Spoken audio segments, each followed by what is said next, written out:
All right, we are back. We're live, and we are here with Dale Kaczmarek, and we're going to be talking about our adventures this last weekend, and we had a lot of fun. At least I did. I don't know about the rest of you guys.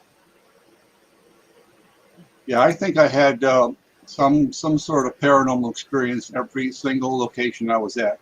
Something at least I can say that I can't explain in some cases. Um, I think it might be paranormal, but at least it's something that I have no explanation for. Right. Well, I had some interesting stuff happen. For one, I had at the crash site. I had two voice recorders going. My girlfriend was holding one, I was holding the other, and the one I was holding decided it wanted to malfunction on me and not record anything. So I have only one set of audio from the crash site, which I was supposed to have two sets. Now, here's something I want to ask you, Dale. When we were out there and you started your Phasma box, do you recall hearing or seeing an aircraft flying in the air? No, not really. About 16 minutes in um,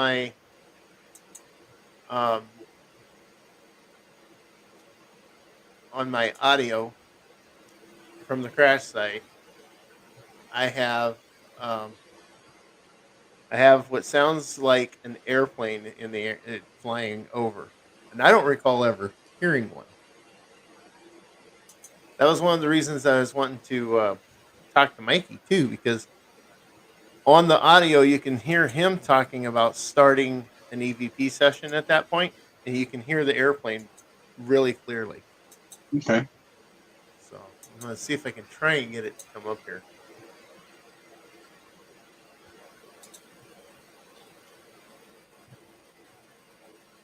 All this is being weird.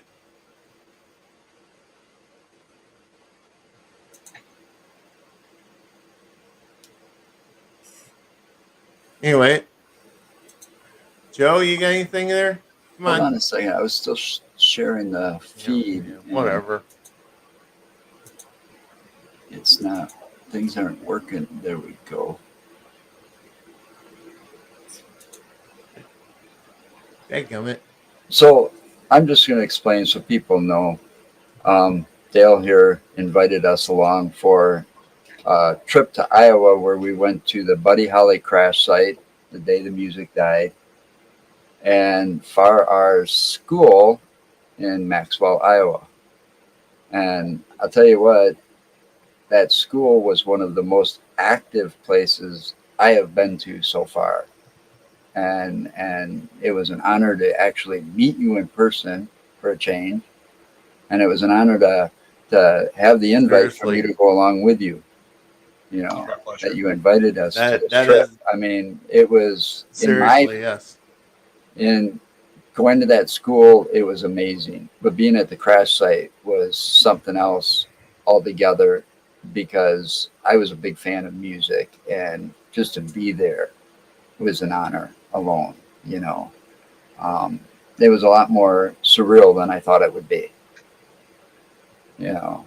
And we learned a lot from you about that box. That was interesting. The activity you got out there at the crash site, answering the questions and the responses that happened, and I don't think we've had that much activity in one place. I this is some of the audio I got from out there. I'm gonna try and turn it all the way up this far. But I tried to get to that point where I was talking about where you could hear the airplane. Okay. You can hear Dale and Mikey talking. I'm trying to remember whereabouts it goes.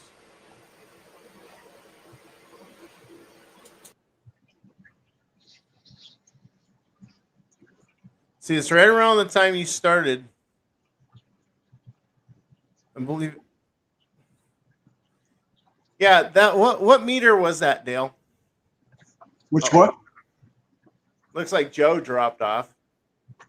The meter that kept going up, that steadily went up when Oh, it started like at that was the Mel meter. Mel meter. Mel meter. All right, because Which is yeah, that actually, Mel which is meter is actually a pretty decent meter. I mean, for the price. I mean, it's not as maybe as accurate maybe as a tri-field natural EM meter, but it does give pretty accurate readings. And basically, we were out there, and there are no electric lines anywhere nearby. There are nothing that should give off any type of EMF anywhere out there. So right. I was kind of at a loss for words for trying to explain that. And a lot of times it was a static field. Now, static field to Hi, me Molly.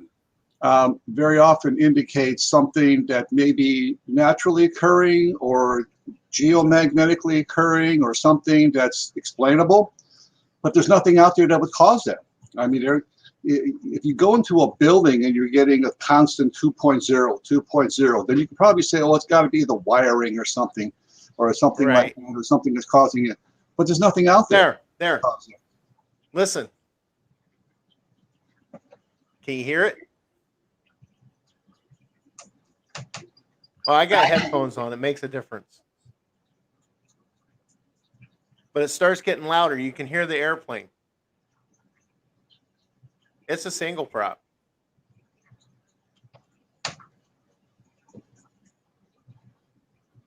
Interesting. That's as loud as I can get this to come through for here.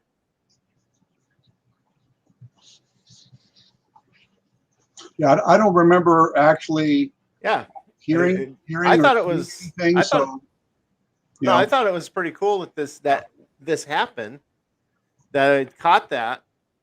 And then Mikey starts at about 18 minutes in. I think he starts with an EVP, and it's a little more. It's getting louder as it goes along.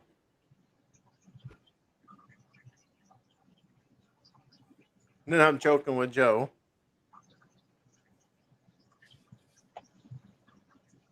So, but yeah, you can. I heard that right away. I thought that was very interesting to have. yeah, you almost wonder if it's kind of residual, or if there really was something up there. But I mean, again, I Right. wasn't really paying too much attention to the sky. I guess maybe something could have flown over, but I didn't see anything. Yeah, It's and gonna be that's hard the to whole say. thing. I Yeah, don't. I. It may have been because we were focused on the site and everything, but I don't recall at all hearing an airplane. And I feel that I probably, if I would have heard an airplane, I think I would have actually pointed it out. You know, if I would have heard or seen an airplane in the sky, I believe I actually would have pointed at it and said, "Hey, there's an airplane over there." Because for one thing, considering this place that we were at, yeah. you know, I'd want to point that out so we could actually say, okay, that happened during the time we're doing this, and that way it would be a connection. But I don't ever recall seeing an airplane or hearing an airplane. And Joe and Tanya and Lisa, all three tell me the same thing. They don't recall. And then that's why I was asking you. And your answer was that you didn't recall, right? I didn't see anything or remember, hearing anything like that. But again, if we're talking about an EVP, that's something that typically is above or below our human hearing, then Right. maybe we're picking up something that the digital recorder is only picking up, and we can't hear it until we do playback. Right. I mean, that's a possibility too. But the as like I said, like I say, because I heard a predominant person say this. Coincidence takes a hell of a lot of planning. Okay, so because of that, I don't know. I can't honestly say that showing up on the tape with us being there would have been coincidence. Yeah, I'll have to listen to that section just before Mikey starts his EVP there and see if it captured on my audio as well. Right. And that's why I wanted to check with you, because I wanted to check every bit of the equipment that had the audio in it at that point, so we could actually figure out, if everybody caught it or if I just caught it or what. I think I might even had, I think I even had some video running at the time. I think I had my 4K going at the time. I think you did. I think Mikey actually had his camera going pretty much, I won't say all the time we were there, but the good portion of the time we were there. So, I mean, there's possibly two other sections of audio we can listen to. Oh yeah. And that's one of the pictures Tanya took, isn't it? Yep. I just couldn't believe how many sunglasses and prescription glasses and reading glasses, and then all the autographs on those poles. And then some guy comes up and says it's some kind of game. Some kind of game. Yeah, what was that called? Geocaching. Oh, okay. Geocaching. Yeah. They come out here and they find something, and then they leave something or whatever. I don't know. I found that at a couple of locations we actually investigated. There was a site of a murder that took place out in the middle of nowhere, and very close by was one of these geocaches. So if you found that, you found the murder spot pretty closely.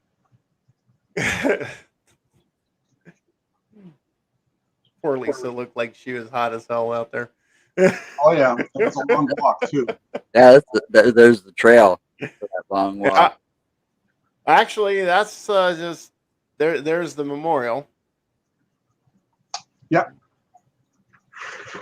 And there was everything from Red Bull to Pepsi to. Actually, those empty bottles laying there actually said Big Bopper on them. Did they really? Yep. There must have been a soda back in the 50s. I don't know, but those bottles, those empty bottles sitting next to the Red Bull, they actually say Big Bopper on them. Those right there. Yep. Yeah, I actually found some pretty other interesting photographs that I'll share with you guys too, of the actual crash site. Some that are a little bit more clear perhaps than the ones that I had, because I just shot those or replicated those on plain paper. Right. And some of these obviously some of these, all of these obviously go way back before they had high definition cameras. You're talking 1950s and so forth. You had to go to a Walgreens. Well, there probably wasn't even Walgreens back then, but you had to go to the store to have them developed. Absolutely. I mean, you don't, you don't even have to have the film developed now. I mean, unless you want prints. Yeah.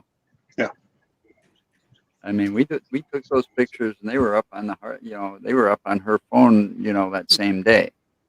Yeah. Well, and that's the good thing about digital photography is you get that instant picture. So if something does show up, you can pretty much review it instantly. Try to replicate it, duplicate it, debunk it if you can. And you can't do that with 35 millimeter because you have to take it home and have it developed. Right. And you can't zoom in and out on those. No. Not initially. I mean, you can zoom in just before you take the picture, but that's about it. Right. Then you're set with what you got. Yeah, exactly. I mean, nowadays, I love the technology nowadays because of the fact that we can zoom in on, may not come out as clear, but you can still zoom in on stuff. Right. Well, one thing I thought that was kind of unusual, and I think other people might have experienced it there also, is as we were walking up to the site, suddenly we walked into what I would just describe as a very cold area. I heard somebody saying that. I didn't. That happened to me, Dale, and Mikey, as we were walking up there, you could literally, it was hot as blazes walking up that little trail. And then we got about, I think, halfway up. And then all of a sudden, it was like the wind kicked a little bit, and it felt like it dropped I about don't know 10. how you felt any wind with those corn. No, there was a breeze. It was like a breeze kicked, and it dropped like about 10 degrees. That's how it felt. if not more. Yeah, I Yeah, mean, and it was very interesting. kind of like walked into this little area and you kind of walked out of it. Yep. I almost wanted to go just step back and see if it was still there, because it was just that, and that's very indicative of cold spots. I mean, you literally walk into, walk out of a cold spot. You take a step, you're there. You take another step, it's gone. So it's like a very defined little area. Allegedly that's where a spirit is trying to manifest. They're taking the heat out of the environment, and they're leaving behind in the wake kind of a coldness, or kind of a cold spot. Right. And I mean, even though there was, like I say, there was corn stalks, and typically if you go into a forest preserve, it is kind of cooler in a forest preserve. I think if you would have walked through that cornfield, I think you would have found it was hotter than the surrounding area, because it is freeze. it is. It's because corn thrives in humidity. That's why you get, why it grows so fast when it's humid times.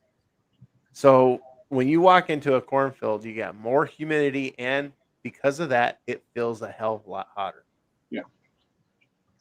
And that's why it felt so hot being next to the memorial, like it was. Yeah. I mean, it was either something, that was associated possibly with the crash, or maybe we can be a little whimsical and say it was, children of the corn. Could have been a wandering spirit. Exactly. You never know. But I thought that was kind of unusual, because it was blazingly hot out there. Oh, I mean, yeah. A bit of a sunburn on my neck, even though I had sunscreen on. And I literally walked right into that, and it just hit me like oh my God, like a extreme cold. And I've only felt that literally a handful of times, literally, when I've been into locations like that. But later on that weekend, I was also going to come into something like that as well.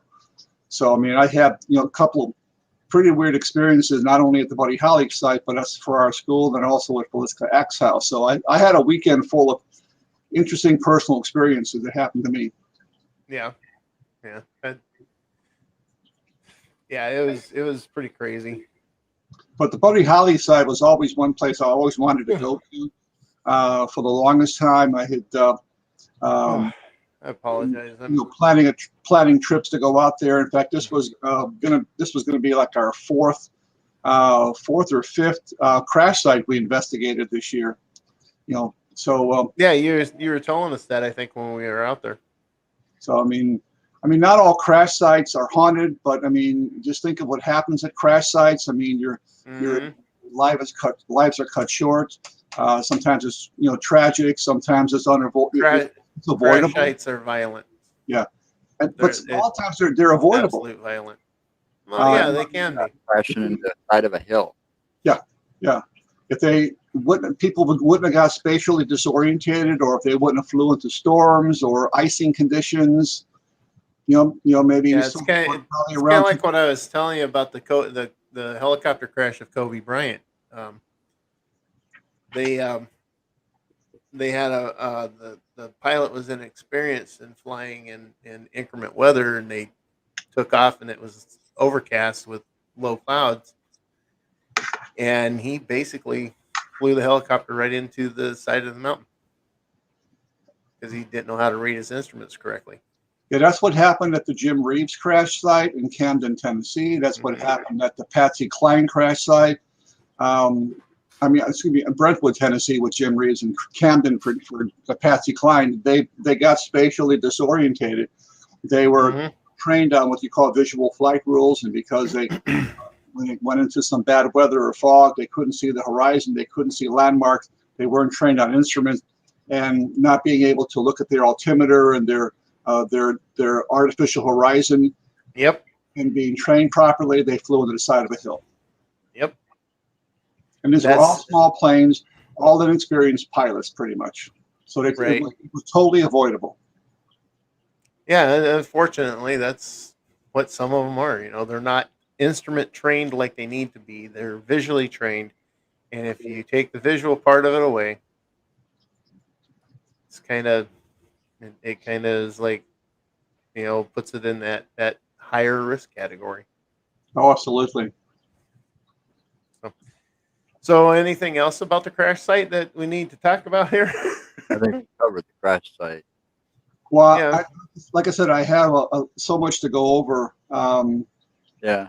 And now that you guys said that you may have picked up and heard some planes, and now it wants me to kind of leap forward to go back even first to see if I picked it up, because normally what I try to do is I try to catch up on things, first come, first serve. And some of these go back to like May of this year that I'm still kind of backed up on, because we've been doing so much investigating. But Sorry. I may want to surely pull out my EVP, and it may be my 4K camera, because that would have been a little bit further away from the Phasma box. And I don't know if that was when we were doing the Phasma box. Actually, now that recorder, that was Lisa was holding that recorder. She was over by Mikey and where your 4K camera was. Okay. So that put it away further away from the Phasma box. So it wasn't right there to pick everything up loudly. Yeah. It was still capable of picking up the sounds off of your meters. Mikey's already been posting videos and stuff, and I've been sharing them so people can watch them. Yeah. Them out there. We'll be adding ours real soon too. I gotta go through some. We're not as busy as Dale is. No, but I had to recuperate a few days after that. Oh yeah. They got a bit of I think they got a little bit of exhaustion and stuff from out that little trip, and then oh my god, yeah, we don't want to go into what happened after it all. No, it's a very simple. Just it kind of kicked Joe in the tail. Yeah, well, we were supposed to have a second day too, but because of the hotel mix-up thing and all of that, and being booked everywhere for 150-mile radius, I couldn't believe that. All along the Mississippi, they were booked up because of fishing tournament, and all they're in the area that we were ended up in. They're at Farrar school. That whole area was booked up because of a freaking pool tournament they had going on. Yeah, we planned this for a while, so we made sure we got our hotels well in advance. No, you're smart. That's all I gotta say. You're smart. I didn't know there was anything planned like this. I mean, we happened to do something kind of on the cuff one year, and we kind of went into James Dean's hometown during his anniversary of his death, when they were doing a James Dean celebration, and you couldn't book a hotel for 50 miles in any direction. So we just had to keep driving. Finally found something. I do believe it.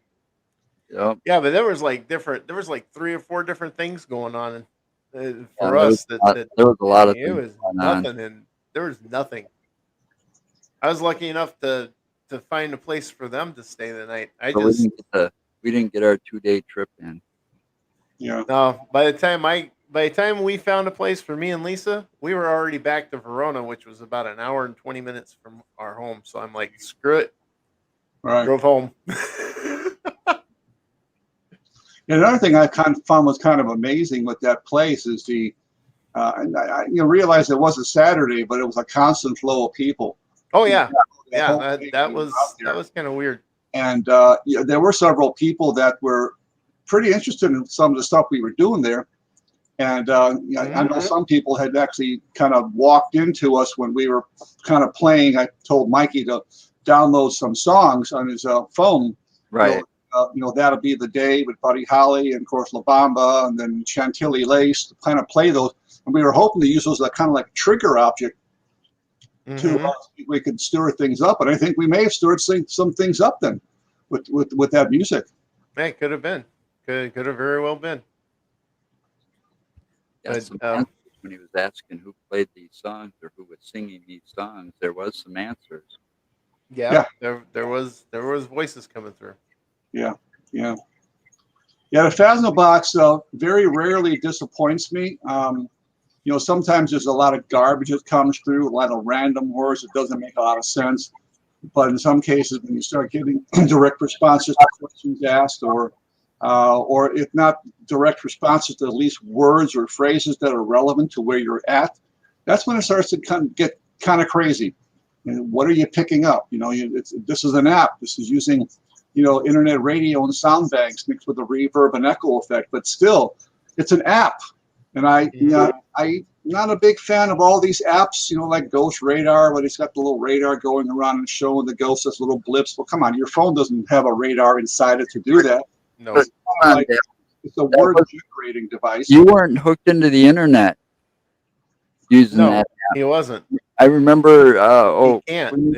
Out there where we were, there was no internet, Joe. Do this. Yeah. He couldn't get internet in the basement of the school. Oh, really? Or whatever it was when he was trying to do that. It was like, set that up. Yeah, there was a couple of places that I had some difficulty with some of the equipment, as usual. But I don't know if that's just simply just malfunctions, or if that's something trying to make it harder for us to communicate with them. I'm not quite sure. But I think we got some really good evidence. I got some crazy evidence in the next location we went to, and there were some other bits and pieces that our team also, the rest of my team also experienced at Farrar School too. So I don't know if you want to start talking a little bit about Farrar. Oh, we can talk about that. Okay, now my black voice recorder was working just fine at the crash site. Right. Get over to the school, and it malfunctioned. It wouldn't record. The gray one still was giving me issues about recording. I took my body cam, I clipped it to my hat, and I had it recording. I got no video recording at all with it. I got all audio.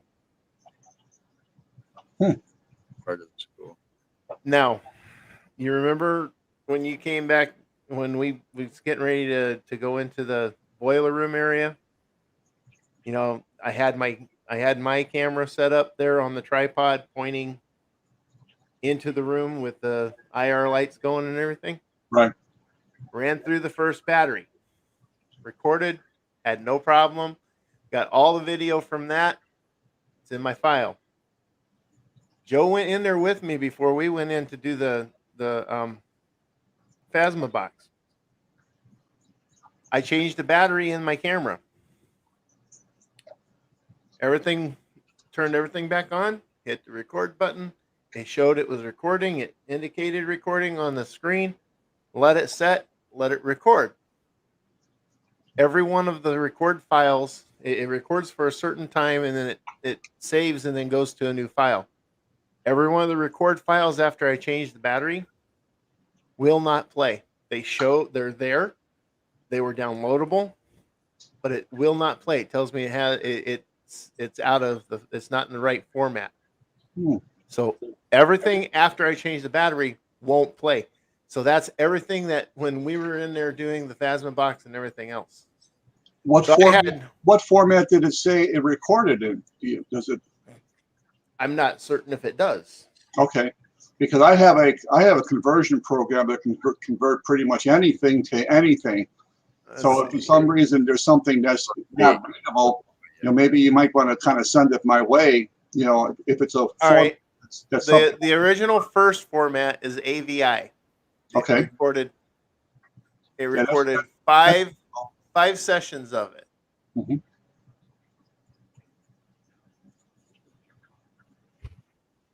The second one,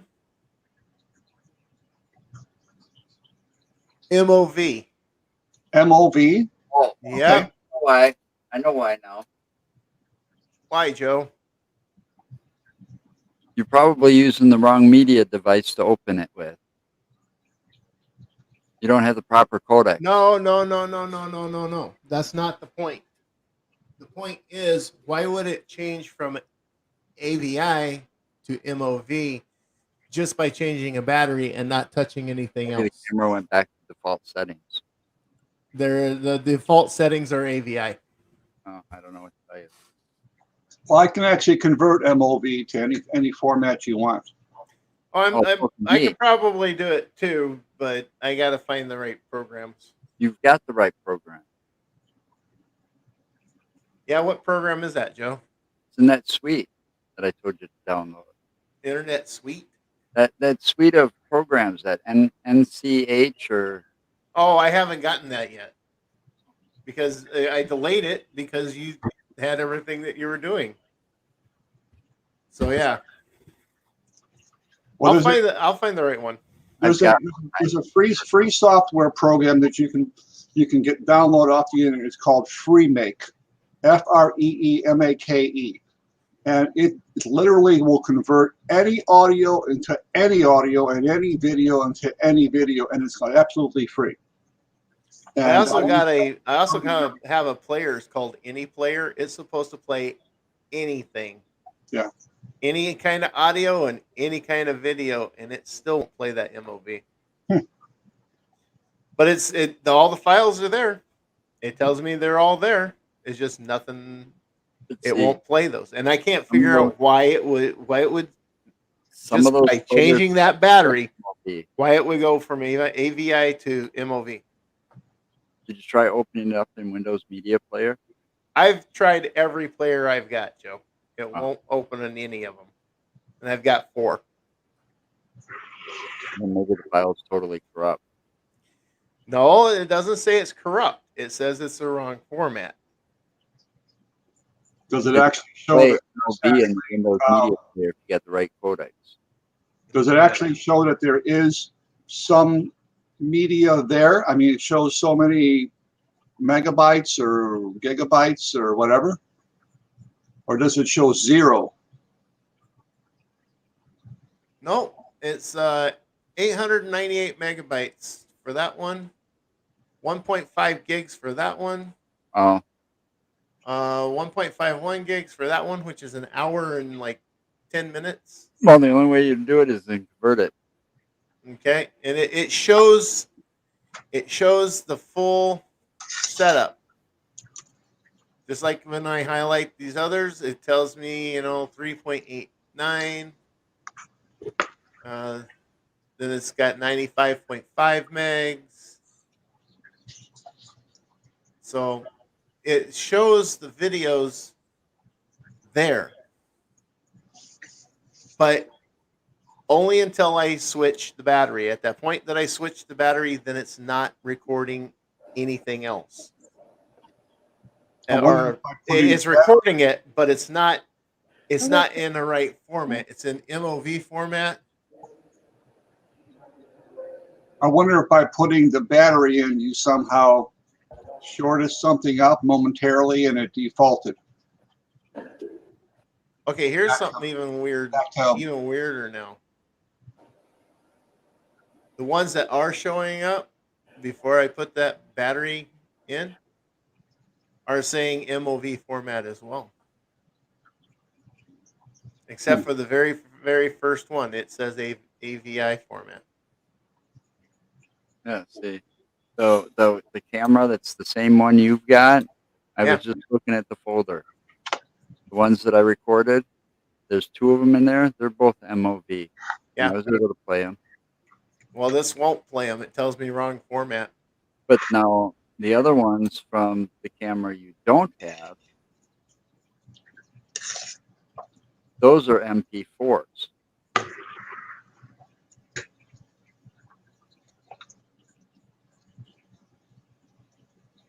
Those are all MP4s from the 4K camera. Yeah. Interesting. Yeah, it Sounds like something either defaulted back or it something crazy going on. That's the thing. Because of that, I had 4 pieces of equipment during our entire weekend of investigations. 4 pieces just totally go weird. It defected. And here's another thing. Remember, I was having issues with my laptop. I was trying to get into it, type in the passwords, Mhm. and I said I couldn't remember the password, and it wouldn't let me in. I got back here and I got into that thing with the password that I typed in 4 times when I was at that school. 2 times I capitalized the first letter, 2 times I didn't. And it wouldn't let me in whenever I was trying to get into it at the school. Yeah, you didn't get into it. But when I got here, I typed it in and it took it and let me into it. Yeah. Well, you That's got to bizarre remember. too. You got to remember where you guys are broadcasting from, right? Yeah, we're broadcasting from home. No, the insane asylum. Well, yeah, that too. I mean, I don't know. It's just crazy. I mean, we've had a lot of different malfunctions in equipment in the last several investigations we've done. Obelisks that don't work, Phasma boxes that worked before I left. I was able to turn them on, turn them off, do everything. Get out there. I couldn't do anything with them at all, period. Couldn't even log on to them. I had a phone. I had my old phone, and it literally started going through, like it was going through speed dials. It was going from one app to another. It was dialing numbers. You see the buttons pushing, all kind of craziness. And it happened twice to different locations we were at, and then never before and never since. So I think a lot of times spirits can interfere with equipment, and we know that it can drain They batteries, it can screw things up, and if they don't want you to be they don't want to be recorded. That might be your way of stopping you from recording them. And I think that's what happened with this. Yeah. They just, whatever it was or whoever it was, just did not want to be on video. Well, at the So- school, I think it was a lot of whoever it was. I mean, Yeah, that's there was a lot of activity at the school. that And session that Dale was doing there. 'Cause I was standing right behind him, and he was doing that session there in the boiler well, room. I was standing there too. I lost count after a while of how many different voices were coming through that box. I at least have that on audio. And that was because the body cam that I had clipped to my hat was picking up the audio. It wasn't recording video for some reason. It was recording audio. But I distinctly heard at least the one was very angry. He Sounded that way. very angry, like a male voice. Yeah, And, we you heard know, that quite a number of times, actually. right, Very deep, And- rough voice. right. And if that's the case, he might not have wanted us there and could have been screwing with everything. Yeah. You know. Yeah, that If you is remember absolutely the stories about that place, that was the one area of the building where many people thought there was some sort of negative spirit that was scratching people, that was causing physical harm to people. Well, I And- didn't get any scratches or physical harm, but I could feel the negativity in there. Well, that Yeah. one I didn't even want to walk into. My very first time walking in there, all I had was my voice recorder, my body camera, and my flashlight. And I felt a very negative, heavy, ominous presence in there. And I think I kind of provoked it a little bit. That could be why it's screwed with my equipment. Now we know the real Oh, the reason. truth comes out. Well, yeah, I kind of did. I kind of provoked it slightly just to try to get some reaction going, and I think that could also be You got why some it's. reaction. I think I all I got some know is reaction. There's a lot of I think activity it. in that place. And I think that might have been why my equipment failed like it did. Well, I remember, I don't know if you guys were both in there when I was doing it. I think Mikey was there at the time, or he might have come in. I was in there with you when you were doing the Phasma box. I went in there with you. That's when And you set up the started grid. it. Mikey did And come I in and asked the set up that question, grid. I asked this question, something like, how many people are here, or how many, spirits are here, or something like that, or whatever. and a very, very clear voice comes through and says, 200 souls. Yep. Wow. I was right there with you when that happened. I actually have that on my audio. Wow. I got dragged out of there right away. Yeah. I mean, if you think of all the people that went through that building since 1921 and 22, actually, when it started, 20 years there before. could have been over 200 souls, very easily. Oh yeah. Yeah, that was, I mean, and then they saw the ball move.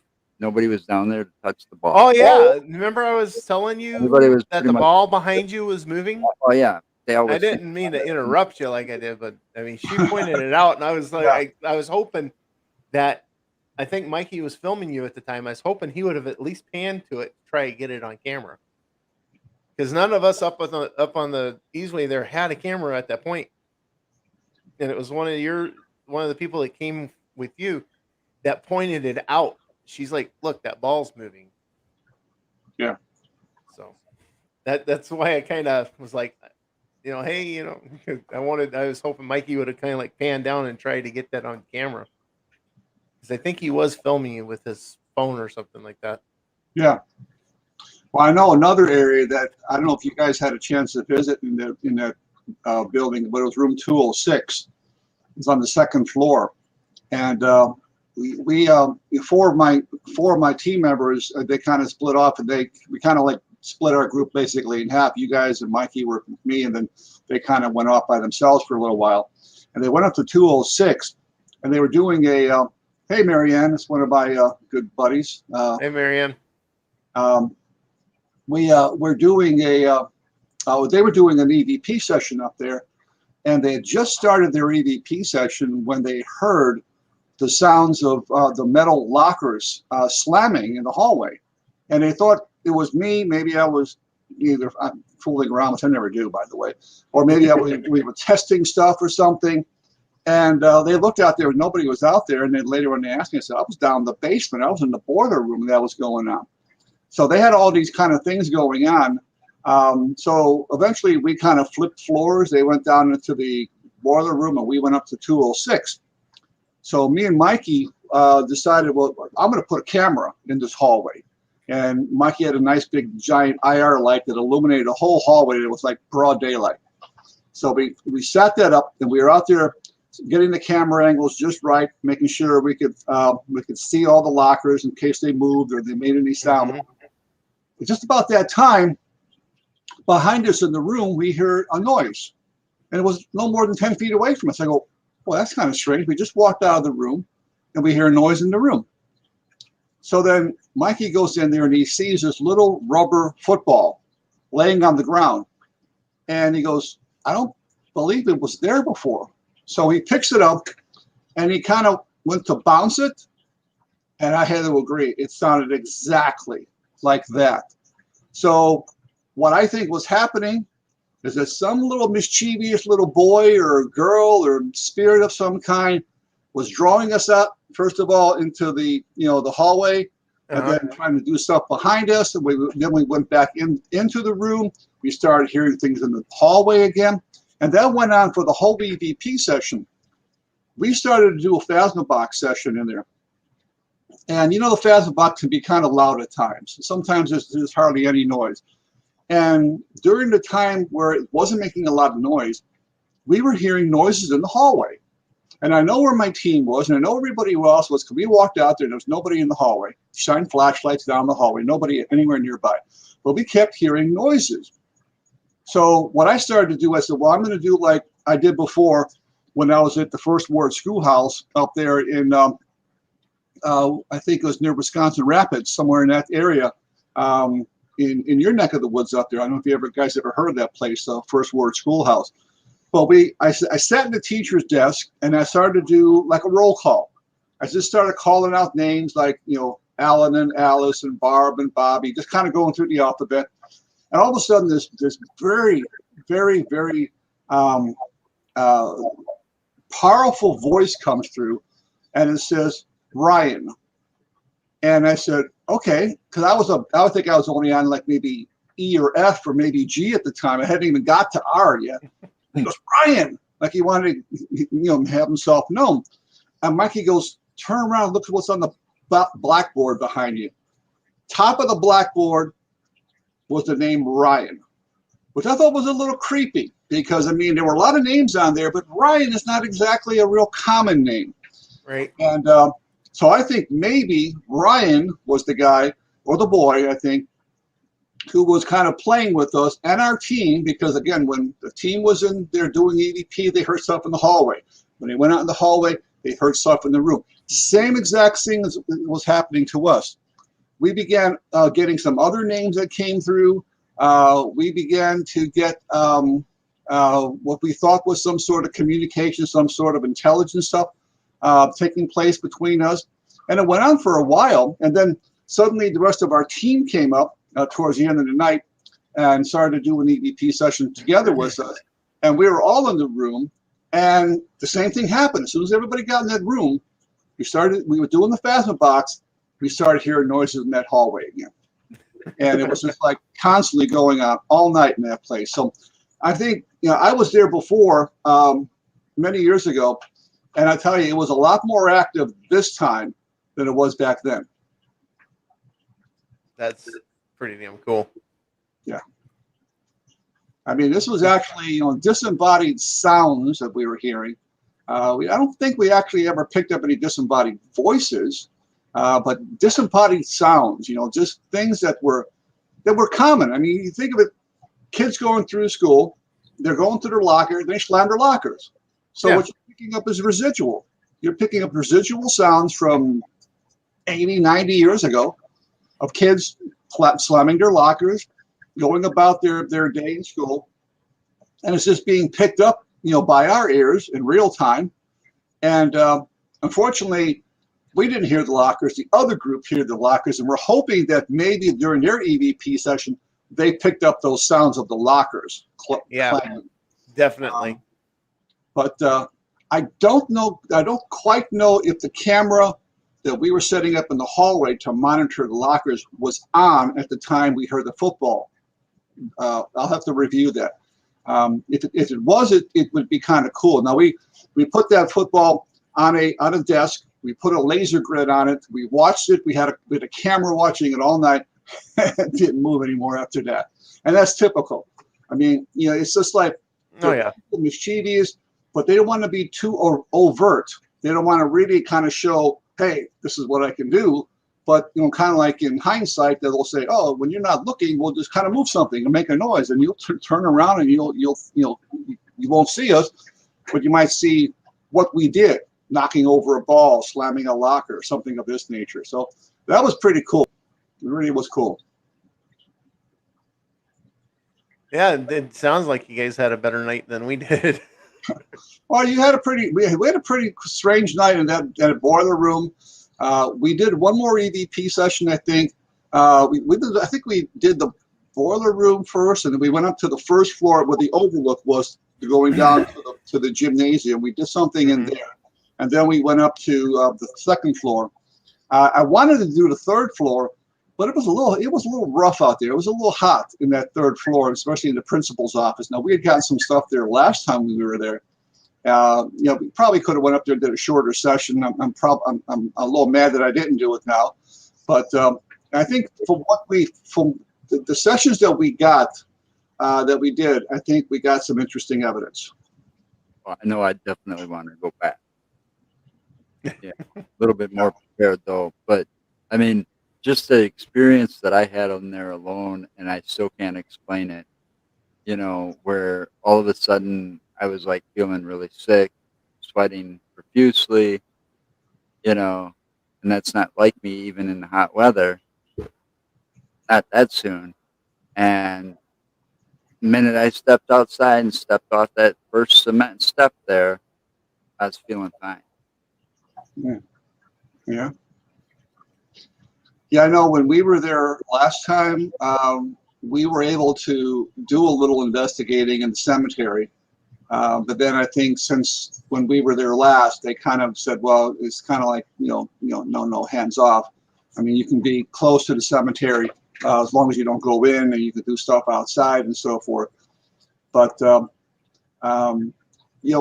we picked up what I believe to be one of our dead past members in that one room upstairs when we were there the last time, and he had just died maybe, oh, I don't know, about a year, maybe less, when we did that investigation. And I could swear just by listening to that EVP that that's his voice.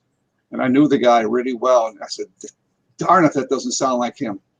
And I just said, well, Dave, if that's you and you just want to follow us around and you want to, investigate with us, hey, knock yourself up, because I know you like to do it while you were alive. Maybe you can help us on the other side with getting those spirits that are unwilling to talk, and you know how it works over there. Maybe you can help us, And I swear that he showed up one other time. We were doing something in Indiana called the Owen County Poor Farm. I mean, we had that come through the ghost box.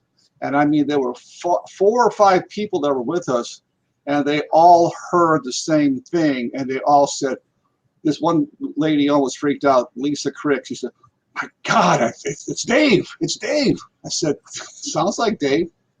So, I mean, he was such a gung-ho individual, really liked to join investigating with us. So, I mean, I have no reason to doubt that maybe he wasn't hanging with us for a little bit. That's a good possibility. Highly possible. I mean, when you like something, sometimes you're able to still do it in the afterlife. Yeah, there's a cemetery right there. Cemetery. Yeah, we were asked politely not to go over there because the neighbors, people that live in the house close by, it's mostly their family, and it's just getting too much for them. Which is understandable. I mean, it's pretty cool. I mean, part of their property. Did either of you guys set up a camera in that upstairs window like you were going to do and kind of shoot it? No, never got there. They can get to. Yeah, I knew that would have been kind of a stretch, because that would have been pretty dark unless you had some sort of illumination that really would have illuminated that far. I know of only one camera that I have that would have probably been able to do that without much illumination, and that's the Spectre Cam that I purchased many years ago. The guy doesn't produce them anymore. But the idea behind that is if it picks up some sort of movement, a change in pixel, light or dark, difference between light and dark, it'll put a box around whatever it's picking up, and it'll follow that, whatever it is, all through the screen, and you can kind of track it through there. And that is... You pulled out a thermal camera and kind of went through it with it. Yeah, you can do that with a thermal camera too. But this one here, it's very, very low light, and you don't really need a heck of a lot of infrared illumination to get a really clear picture. And I think it was like 1080p or 720p. It's pretty far up there, high definition. And I don't use it enough, unfortunately. I don't use a lot of my equipment as much as I should. I mean, if I had more help to set up my stuff, and that's my biggest thing, because it just takes so long to set up some of this gear. If I had more help, more cameras set up, I was actually planning on setting up cameras down the hallways and everything, just letting them run the whole time. And I'm kicking myself in the rear end that I didn't do that. Now maybe I would have picked up those lockers slamming or something of that nature. Right. But it always seems like the spirits they know when you're not ready, when you don't have your digital recorders going, when you don't have your equipment set up, when you don't have your camera set up. And this is the time that, hey, I'm going to do all kind of noise and everything because you can't prove that you ever picked us up. And that's happened over and over again to me. So, I always tell people, first thing that you should always do when you go to investigation is get your darn camera set up first. Let it start running right away, even though you don't have anything else going on, because you'll never be surprised what you'll capture just with your video camera. Mm-hmm. That's why it's good to have 2 or 3 cameras. Oh yeah, the more the merrier. Cameras. Remember that was a lesson from Grafton. You can go back as far as the Arts Mill in Grafton for that lesson. Well, yeah, the body cameras. If I would have had a body camera, I have that body camera. I would have had proof of what happened to Tom and I. Was that in Grafton, Illinois, or? Grafton. Oh, that is Grafton, Wisconsin. Okay, because of the Grafton in Illinois too, which, by the way, is a haunted town too. By the way, I think this one is too, because there's a place called the Rubel Hotel in Grafton, not too far away from Alton, and Pretty haunted hotel. In fact, the whole part of the town is haunted too. I went on a ghost walk one year with another team up there, and a lot of interesting places that I'd like to investigate one year. Well, this Grafton has a lot of dark history to it. It used to be called something else. I can't remember what it was called. And it was a lumber town, because they were right on the Milwaukee River. So they were like a lumber mill and all of that. But the arts mill that we were at, or the arts thing that we were at, was actually an old flour mill. Most of that town burnt down and caused the fire department for that little town to be created, but there's no records of it being created. Mm. Kind of a strange history. Not a whole lot to go. And that, I was doing digging what I could via online through their little historical society that they've got. A lot of unanswered questions. I mean, we went to the arts mill and private home. Yeah, we've done 2 private homes. And Racine, who was it? Racine Paranormal, I think it is, has had cameras set up in that private home for a while now. I don't know if they still got them up. But it's got a lot of activity. That one was actually a kind of a strange house. And we still walked away not able to explain everything that happened. Yeah, join the club. A lot of things I can never explain either. But I got to tell you, I got to tell you, I don't know before we run out of time or whatever, or if you guys are, I'm not on anything right now. Okay, but I got to tell you what happened to me at the Velixa X house, because it was really pretty amazing. I was just doing a live Facebook, and I had several people tuned in, including my friend Stephen Miller, who's been all around Gettysburg, and he's an investigator. And I have never met him personally, but I've seen his videos, and maybe we'll catch up one year in Gettysburg. But I was just kind of doing a live Facebook, so I was just kind of, I think we had just finished something in the main living room, and first of all, that was interesting in itself. I had my camera, my flashlight standing up so I could hit the ceiling with some light, because there was no electricity in this building. The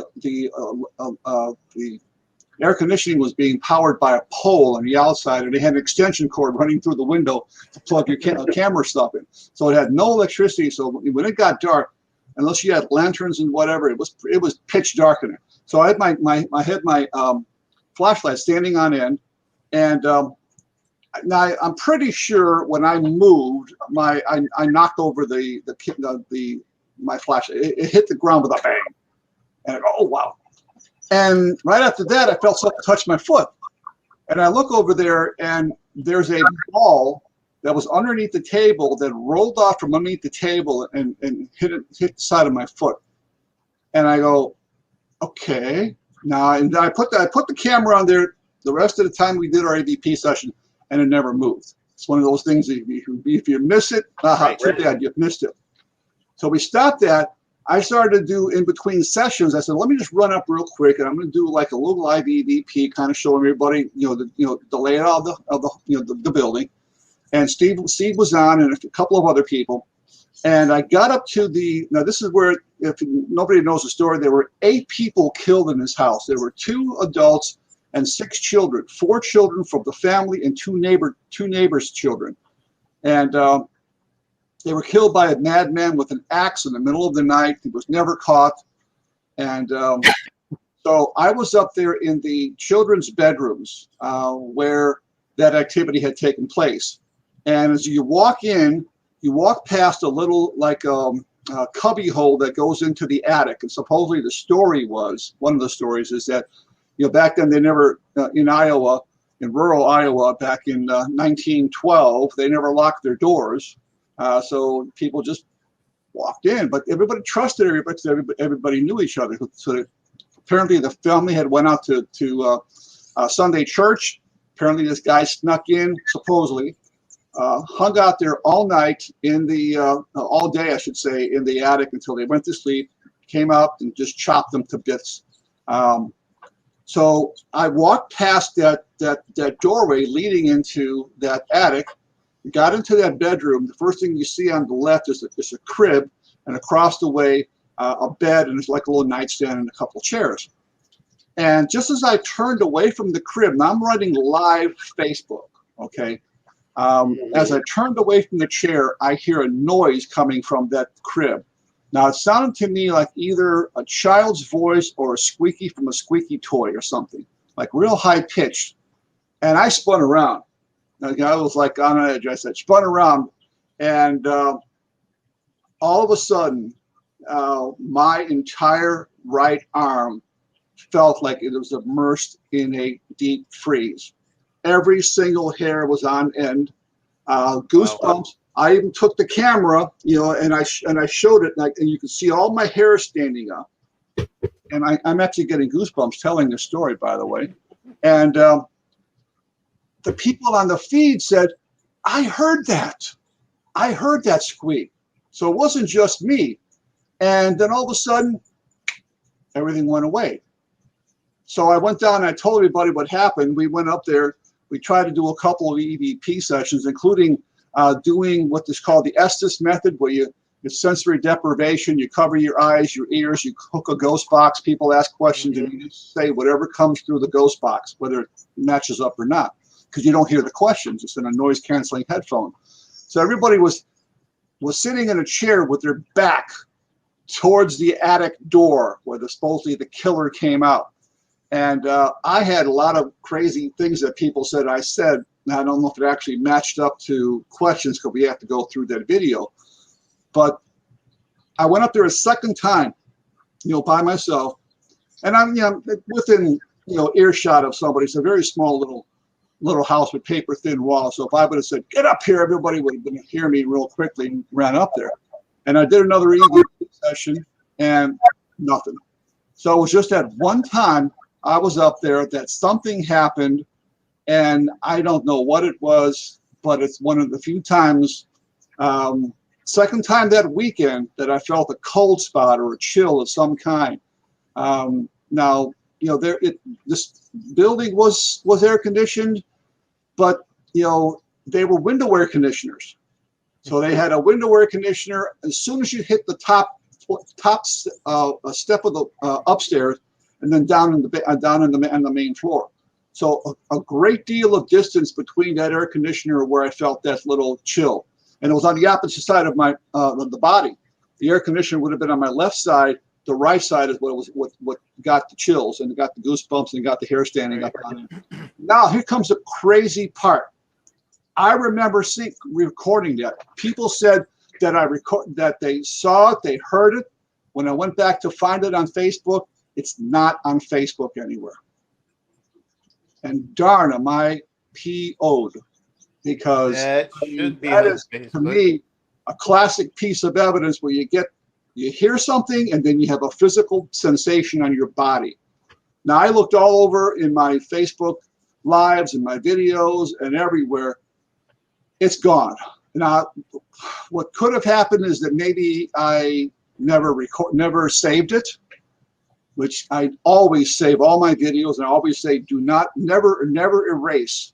I thought whenever you go Facebook Live that it automatically saves. It automatically saves, so it should be there. I mean, everything that Dale's ever gone live in the past before is still there. Yeah. I can't find it. I can only hope that maybe somebody recorded it. I don't know if you have to give them permission to record it. I know on Zoom you do. I don't know if Facebook if they can record on Facebook or not. But I can't find it right now. I'm going to have to look around, and if I can't find it, then it's gone.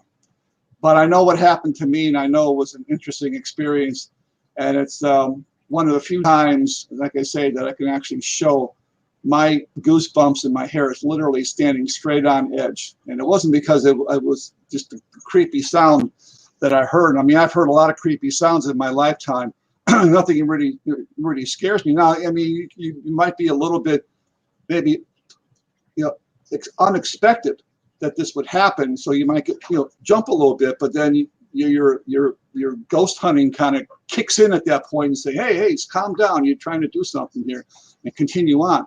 And it was only a couple seconds after I heard that squeaky toy or that little female or male high-pitched voice or scream or whatever. Maybe it was a scream, I don't know, that my hand fell asleep. That literally just goosebumpy. So that was pretty crazy. I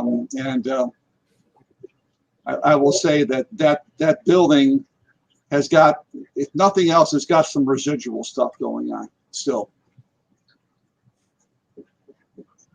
Again, I'll have to go through all that video and all that audio that we shot there. And we shot quite a bit. And there were 4 people that actually spent the night in that building, because you had the option to spend the night until 10 o'clock in the morning. I went to a hotel because I need to get a comfortable night's sleep. We were leaving back the next day, and it was like a 6-7 hour trip for me. So I needed to get my sleep. And I didn't have a sleeping bag. Everybody was sleeping on the floor. You couldn't sleep in the beds.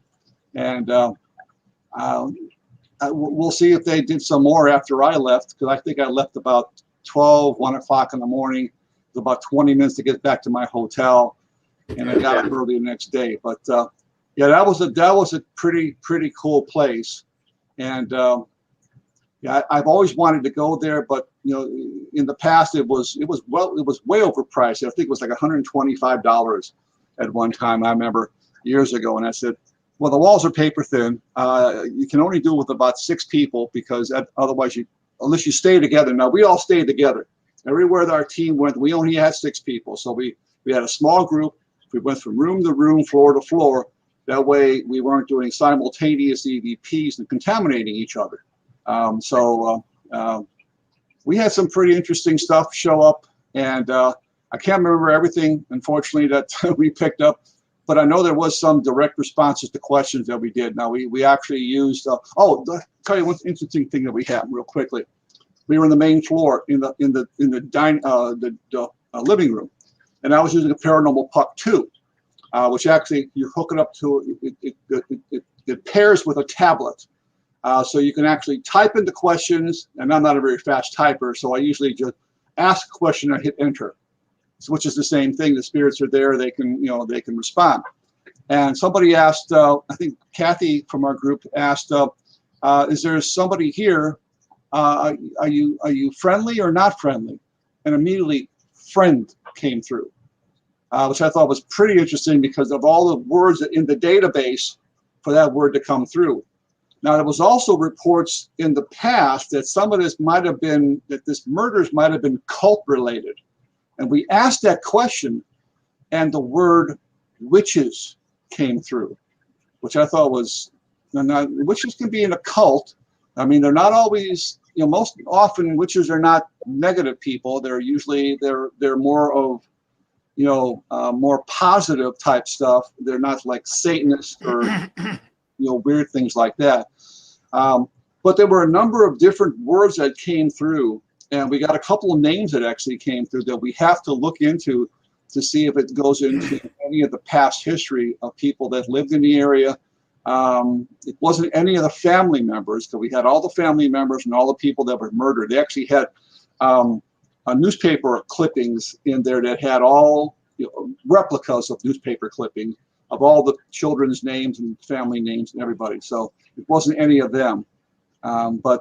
Yeah, we had some crazy stuff that happened throughout that evening too. So all in all, it was a creepy weekend. Right. So quick question here, Dale. Yeah. That was that Facebook Live you're talking about is July 18th, right? Yes. Okay. And was it a constant Facebook Live of 2 hours? No, we actually had stopped. I think we were doing a Facebook Live on the main floor, and then I stopped the feed because we wanted to kind of figure out where we were going to go to next. So Okay. So then we stopped it and we started another one. I think you can only run, I think, what is it, 4 hours Facebook Live max, I believe, one time. Sure. Well, the reason I'm asking is I actually looked up your profile and I found July 18th. It says you were live, and when I click on the video, it's 2 hours long. Okay. Yeah, I think that's the So- one that we shot down in the downstairs. I haven't looked through the whole thing, so maybe that's the thing with me. I don't know if it's just me, the way I'm trying to review these, but when I'm trying to review Facebook Live and I try to pull the bar across to get further down into hey Ron, how you doing? If I try to pull the bar to get further into the video, instead of staying there, it slaps back to where it was. And it always does that to me. And it's really weird when I try to. Now I was doing that on my phone, so I'm going to try that on my desktop. Try to pull up that video, and maybe I didn't. Maybe I only thought I ended it. Maybe I continued on there and went upstairs. And if it did, keep my fingers crossed. That's the I think that's the only other video we did was that 2 hour video there, because we only investigated the downstairs. I went up and did a short investigation by myself. Then we went up there and did some Estes method. We did another Phasma box. We did some dowsing rods. We did an obelisk session. They were all like kind of like we would do a couple of minutes of that, a couple of minutes of this, a couple of minutes of that to figure out what the spirits like to work with, and then we did a couple with our back towards the attic door, which I don't think I recorded those. Now they may have recorded those with just ordinary videotape, but they weren't my Facebook Live unless somebody else was doing the Facebook Live, because other people have access to my the GRS page that we do Facebook Live some, or sometimes I'll do them on my timeline. So I'll have to check that out. So I'll have to look at that, and hopefully it's all the same session, and it will be towards the end of that, at least in that second hour. I would think that's where it would have to be. Because I know we didn't do no 2 hour Facebook Live session in the dining room, the living room. It would have had to have been something else. So. I saw that, but I couldn't go to the end to see that, because like I said, every time I tried to drag the bar on the bottom to just go further into the video, it just kept slapping back to the beginning of the video, which is kind of. That ball you were talking about, was it a red ball? It was a pink ball. Or pink? Kind of pinkish in color, yeah. In your video, you actually have video of it under the table? Yes. And then when it gets to 111-ish, yeah, the ball is against a door. Okay. Interesting. Yeah, I know. And it's the door. The doorway has the rim pot on one side and the balls on the other. Okay. I know we had put some things over there, like detection devices. I think we either had a mel meter, a REM pod, or we even had a tri-field natural EM meter somewhere nearby. Mm-hmm. And I had actually for a while just put the live feed on it and turned the light on it and just let it go, and to see if it was going to move again while we continued the rest of the EVP session, because I was using an external light on that camera, which I bought. I bought a vlogging kit.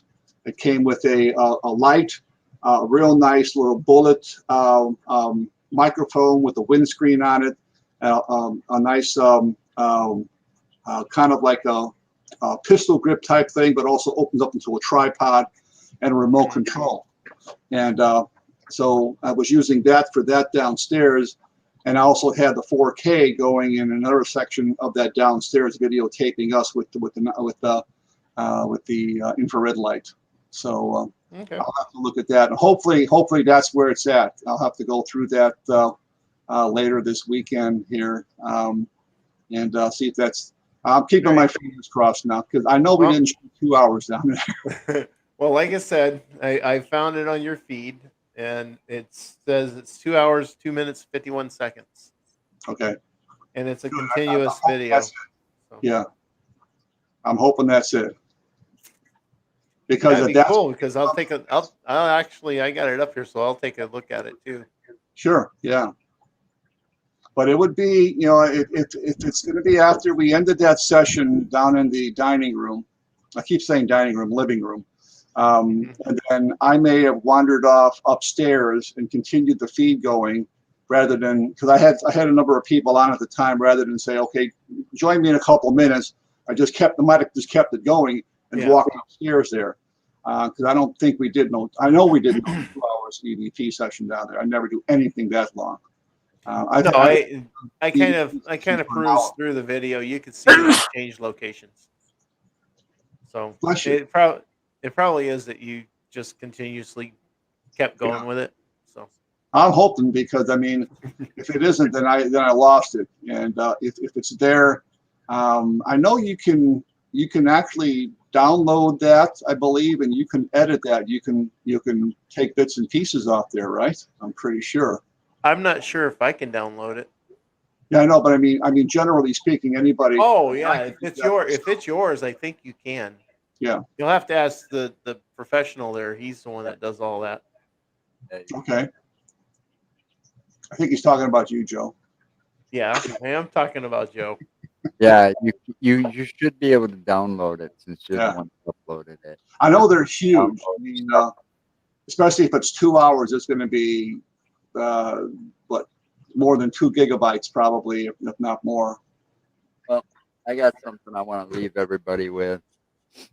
I ran across this, and it happened Sunday, the day after our little trip. So it happened that Sunday night. And I guess tell me what you think it is, if I can get it to share. There's no audio to this. It's only a couple of minutes long. Somebody took this. It was over their lake house, and I believe the lake house is in Verona. So, but I can't. She won't get back to me. I'm trying to get back to her about it here. Best I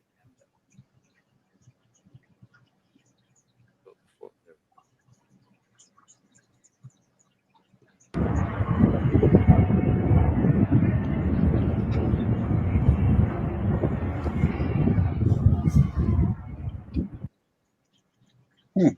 All it is. That was over in your neck of the woods? Yeah. Yeah. It's in a town called Verona, I believe. That's where her lake house is. Interesting. I don't know. I mean, I'm trying to get her to get back to me, because I get questions, because I thought it was kind of interesting, because it kind of moved like almost like a blob there for a second. okay. Went out of shape, if you look right at the beginning. And if I had the video myself and was able to download it, Yeah, be able to put it into a loop. sure. So you can see that, but it kind of like went into like a blob shape and kind of stretched and then went back in, and it moved really weird. I don't think you would have heard the helicopter. This lake house is like out in the middle of nowhere, from what I understand. So very quiet. They would have heard it. Now, I see a lot of these similar things on this TV show called Paranormal Caught on Camera. And a lot of times you'll see a lot of lights in the sky. And, sometimes, they can be simply Chinese lanterns. They can be flares that were dropped by military or something. That's how people try to explain a lot of this stuff. Now, I'm not saying it's either one of these. It's really kind of hard to see in a little tiny screen like that. Well, yeah, and you got to know the area too. I mean, if you know the area, like we had a friend from Madison send us a bunch of videos because he was like on this UFO kick. Literally, he was sending videos and pictures, and we looked at a lot of these pictures, and right away we could figure out, oh no, that's like that's a radio tower over that way. I know this location, or no, that's a reflection from the other lights, the street lights, Yeah. you know. Yeah, you guys seem to have everything up there in Wisconsin, between ghosts and Bigfoot and beasts and UFOs, and you got everything. Monsters. Yeah. Yes. I mean, because there's a lot of the area is remote up there, because you got a lot of remote areas. There's a lot of wooded area up there too. Yeah. Yes, there is. Then you also got the money hungry people out there creating things out of the blue just to turn their town into a tourist attraction. Yeah. Yeah. They admitted it later, but they did it way back in I think it was the 20s or the 30s. Something was happening, the town was dying, so they had to do something. So they created this thing called the Hodag. And to this day, some people believe that thing really exists. Yeah. But it did come out later on in the papers. The guy created it to boost tourism to Rhinelander. Sure. That's fact. But yet people to this day still go looking for the thing and believe that it's out there. Yeah, I don't think it's a plane, Ron, because normally planes have red and green lights, either going to you or coming away from you. And I didn't see any other flashing lights that would have been on the wings, because I'm not, is it green going forward or red going forward and green coming away? It's one of the two. You would see flashing lights, I think, on a plane, because all planes have those type of red and green lights on them. But yeah, in places like that up there, and in very remote areas, I'm sure there's been reports of alien abductions and UFO landing spots and all kind of things up there, plus all kind of different cryptids and so forth. So yeah, it's a that, and even Upper Peninsula, Michigan, which I had a chance to investigate a number of years ago, back in 1986, when I was investigating the famous Paulding light up there, the Waters Meet Ghost light. I'll tell you, you go between Ironwood and Iron Mountain, that's an hour drive, and you don't hardly see another living soul in that whole hour you're driving out there. I mean, it's just nothing out there.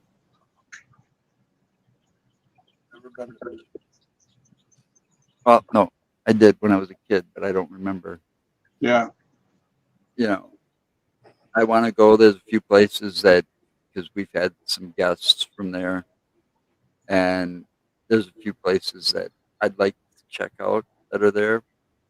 So, but there's a lot here yet. Like you said, we've got much here in Wisconsin yet to explore. We're not done yet. We just, we haven't even got the tip of it yet.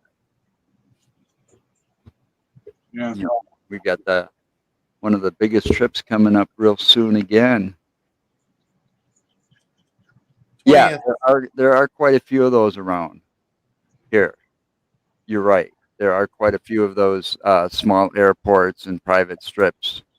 They're all over Wisconsin. That's highly a possibility. Anything's possible. I mean, I haven't had a chance to talk to her. She's my cousin, the person that owns the property and took the picture.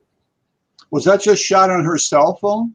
That was just shot on her cell phone. She was outside. They were sitting outside, and all of a sudden they looked up and they saw it. That's all she was able to grab before it disappeared. Right. Yeah. And it was gone. She's like, it was gone. How long did you say it was visible? I haven't had a chance to talk to her and ask her any questions yet. I'd be interested to see how either a very busy person or she just doesn't want to talk to me about it. Yeah. I mean, other times she would call me, but this time I don't know what's going on, but who knows? Sure. It's one of those things. I'm sure I'll hear from her eventually, because I'm not going to give up, because I want to know more. I really do, because it's one of these strange things. You're not looking for it, and all of a sudden it just pops up, and it looks pretty convincing. Oh yeah, yeah. the first thing I thought was maybe she caught like a meteor, a small piece of a meteor falling or something, like debris from plane and coming through the atmosphere, causing that glow, that reddish glow. Yeah. I thought all kinds of things, but without being able to ask her questions, I ain't got a clue. Your guess is as good as mine. Right. Yeah. Because I wasn't there.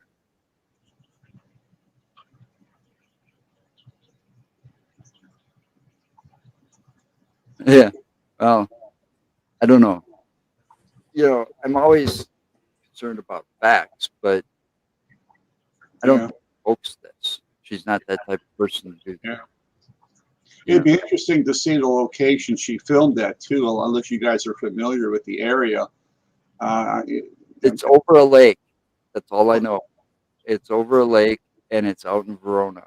That's all I know. I've never been there yet. So it's pretty rural out there, I would say. It's very rural. You've got two properties, and this one she calls the lake house because it sits right on the lake. And they dock her brother's boat there once in a while, pontoon boat, and they go out on it. So, I mean, I've seen pictures. It's her neighbors aren't very close, but yet I don't know the exact area. So, like Ron said, there could be a small airport nearby, or maybe a small military base, because we've got those all over, flying some experimental drone or something. Yeah.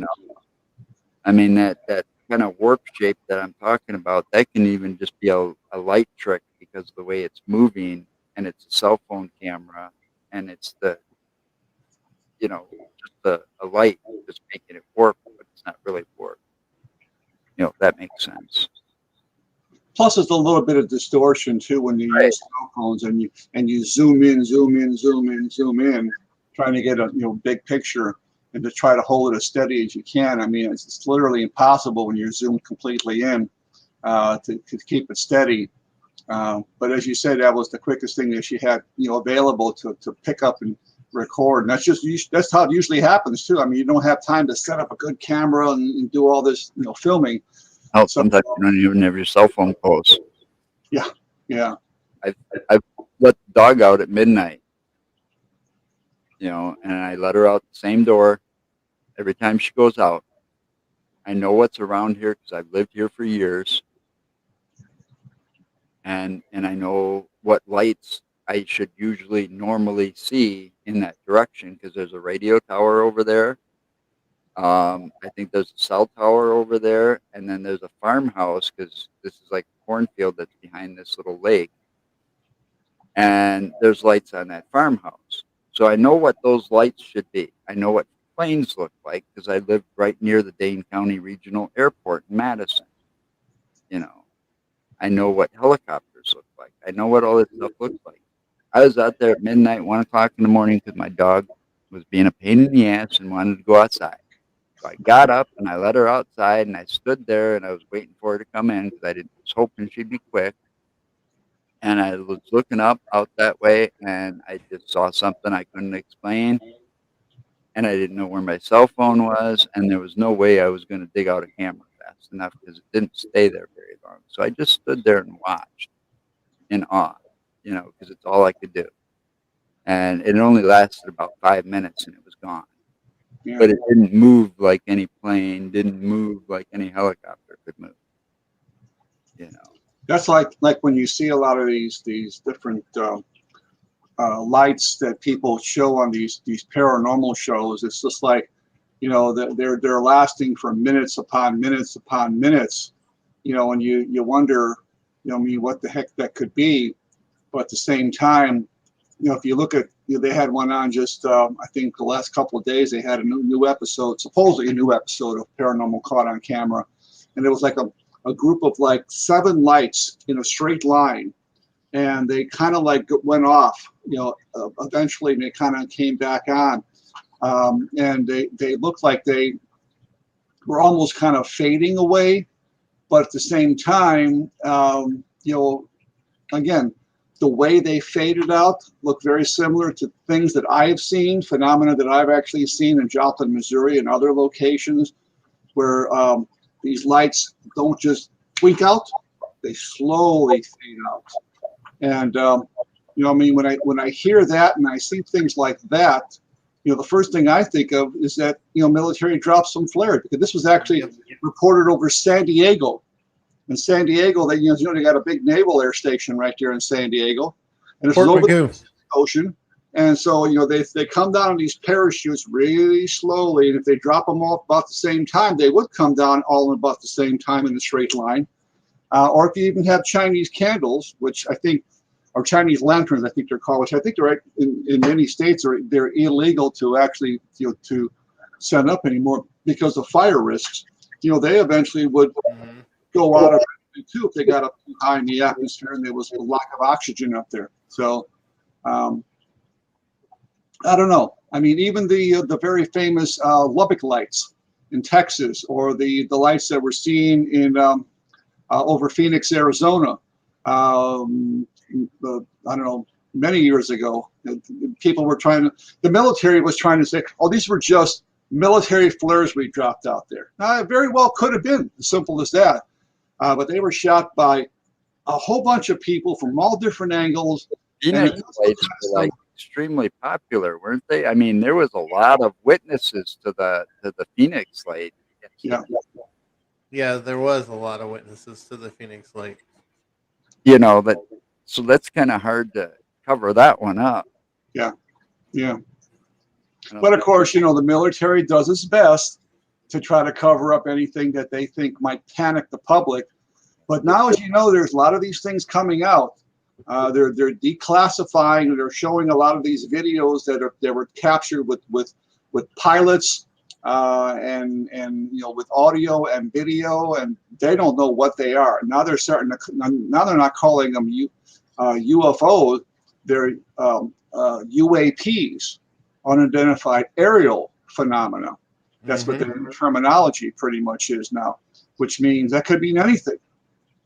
Instead of an unidentified flying object, you got an unidentified aerial phenomena. So, I mean, you can go back to the whole idea of weather balloons and the aurora borealis and ball lightning and, you know, lights in the sky and reflections and Chinese lanterns and, you know, anything that's aerial. But some of these videos that have been released here, pretty amazing from what, you know, experienced pilots have been, you know, showing. I say experienced pilots. I mean, you think that these guys, especially when you got the veterans, the one that's been doing it forever, you know, they sit there and they've seen quite a bit of this stuff. Yeah. And if they can't identify it, and you got to have nearly perfect vision to be a pilot. You know, you got to have 20/20 vision. You go through a lot of training. Oh yeah, absolutely. And a lot of it's pretty physical, you know, with those, because of the G-force and stuff that they got to put up with and be able to withstand when they're in some of them jet fighters, you know. So with all that in mind, you know, they'd be a pretty credible witness. Yeah. Why would they lie? Well, probably because they were debriefed and the military told them that you can't say anything about this. And, well, I mean, I understand that part, but I mean, when they said that they saw something, yeah, why would they lie about it? I mean, that would be risking your job and saying, "Oh, that's a psycho pension, maybe," you know. Yeah. But they gotta, you know, they're trying to do their job, and it's like, well, there's something up here, and we're not sure what it is. Yeah, you know, why would they do that if there wasn't nothing there? I mean, they seem to be probably one of the most credible witnesses to that kind of stuff that I would believe. Oh yeah, I'm a person on the ground. Yeah, I mean, they're trained to observe. They're trained to you know, locate a radar on their things, and you know, to take pictures with their, you know, their wing cameras, and in many cases, you know, they lock on. You know, they're shown to be bright white, indicating their heat. They're a heat signature of some kind. Because a lot of these are infrared shots too. So yeah, I don't know, but it's slowly starting to, you know, leak out. And I think actually what happened is why these videos, you know, people are seeing these videos now, is that they were actually leaked. They were actually leaked to the public. Somebody leaked them. They were find out who he'll probably spend his next 30 years behind bars. But now the government's not really trying to, hold back on, what these are. They're just kind of saying they're kind of UAPs, and we got some other ones that you might be interested in seeing too. So I don't know. I don't know if we'll ever actually know, in our lifetime. I mean, maybe we will, maybe we won't. I mean, it's not like like the day the Earth stood still when Michael Rennie landed his UFO on the grounds of Washington D.C. and everybody sees that. It's not going to be that that dramatic if aliens ever finally make contact with us. But I just think there's way too much evidence that they've already been here. Way too much evidence. Very long time they've been here. Yeah. So, They've been here. They're guiding us. and on that note, I think we should And call they're it. also just sitting around watching us and laughing their ass off. I started catching some internet bubbles before we catch any more. I think it's time to call it. All right, guys. Thank you, Dale, for showing up. I'm Yes, thank you, Dale. It was a great. kind of a little out of it right now. I had a blast. Yeah, thanks for joining us. It's great to meet you guys and work with you guys over the Honor weekend. to meet you and your team. Yeah, and it was Mike. great meeting you. I'm glad we were able to do that. Phasma box down there in that Yeah. boiler room area. That was very fun. Yeah, I will be sitting that one. I'm going to be sitting one of those up myself now. Now the next thing we'll be doing is heading to your neck of the woods here to look for a cryptid. Oh, yeah. That's coming up real August 20th. Yep. Can't wait for that. We're going to be looking for a beast. That's gonna be fun. Beast of Bray Road. I've been waiting to go back. I really have. I can't wait. And it's just ahead of the conference too, the Beast of Bray Road conference that we'll be going back there for. So that'll be cool as hell too. So maybe we can finally finish what we started. Absolutely. So, all right. We'll be seeing you again in a couple of weeks. Sounds good. And Mark, I got some words I got to say to you, so don't go away. Yeah, I got words for you too. I'm sure you do. So everybody stay safe. And until next time, remember anything's possible.